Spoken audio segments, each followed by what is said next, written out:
Bugun biz 4 yil kutgan 2026-yilga jahon chempionatiga start beriladi. Assalomu alaykum qadrdon muxlis. Omonmisiz? Qisqa tanaffusdan keyin biz yana bir bor siz bilan birgamiz. Nasafda uni kuzatishda davom eting. Bugungi uchrashuvlar ro'yxati bilan tanishtirib o'tamiz.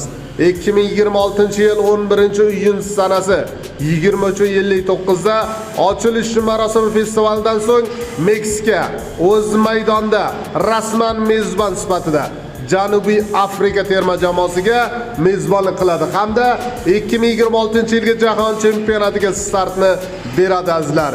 Va O'zbekiston vaqti bilan 2026-yil 12-iyun sanasida soat 07:00 da Janubiy Koreya o'z maydonida, ya'ni ki rasman mezbon sifatida Chexiyani qabul qiladi. Va ushbu ikkala uchrashuvga biz tongda hamda yarim tunda guvoh bo'lishimiz mumkin. Barchangizni bir oylik uyqusiz tunlarga taklif etamiz. Bizni kuzatishda davom eting. Nasaf TV kanali sizlar uchun ijod qilishni boshladi azizlar. Bizni kuzating.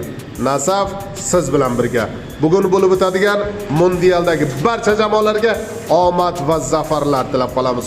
O'zbekiston milliy terma jamoasini ham kuzating, biz bilan birgalikda.